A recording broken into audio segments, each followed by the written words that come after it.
prêt, go.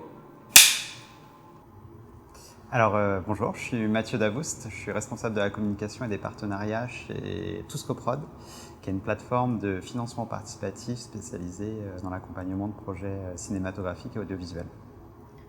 Et moi je suis Timothée Evrard, donc je suis président de l'association LabFilm, qui est une future plateforme pour le coup collaborative et associative destinée aux jeunes créateurs de l'audiovisuel qui souhaitent faire des courts-métrages, rencontrer des collaborateurs et exposer leur travail. Donc voilà, l'idée c'est de créer un espace de réseau social et de diffusion en ligne pour faciliter le montage de projets et l'exposition des films. Voilà.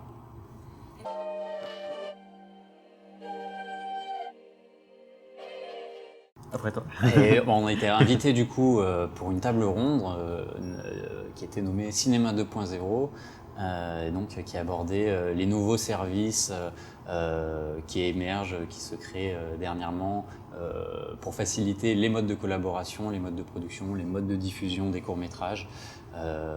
Donc voilà, essentiellement des plateformes d'accompagnement et de mise en relation, que ce soit au niveau du financement, de la production, de la distribution et de l'insertion professionnelle. Je crois que c'est à peu près ça les termes. À peu près tout, ouais. On avait quasiment de quoi faire pour mener tout un projet de court-métrage autour de la table. L'idée c'était de réunir des acteurs du web qui aident les producteurs ou les porteurs de projets à mieux produire et à mieux distribuer leurs projets. Les différents échelons aussi, c'est ça qui était intéressant. C'est-à-dire que nous, chez LabFilm, on est à l'échelon de l'autoproduction, qui est en fait le moment où on acquiert de l'expérience, on fait des premiers films pour se faire connaître, élargir son réseau. Ensuite, on fait financer ces films. Ensuite, on les fait distribuer. Et ensuite, éventuellement, on rencontre des producteurs. Et c'est vrai qu'on avait ces quatre étapes-là, donc c'était vraiment intéressant comme échange.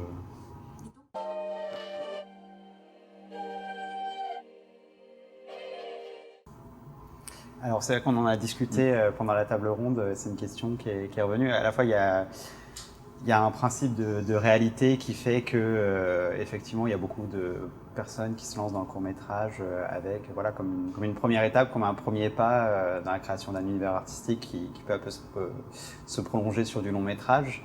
Mais on était un peu tous d'accord pour dire aussi que le court-métrage est un vrai genre en soi, qui est un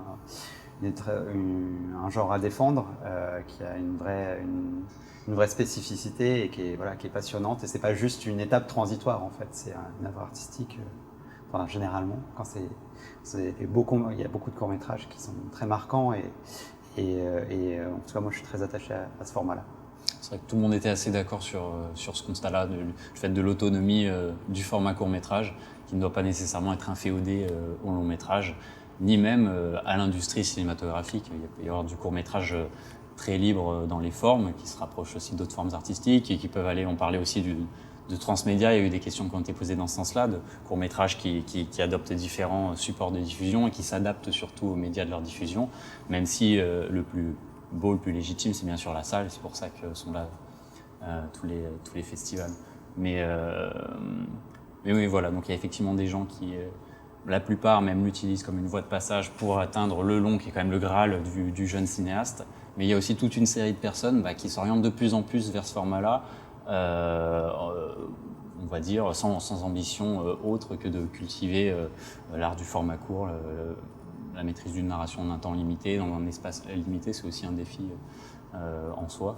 Donc voilà, je pense qu'il y a beaucoup de films prometteurs qui sont courts et qui n'ont pas nécessairement à être longs.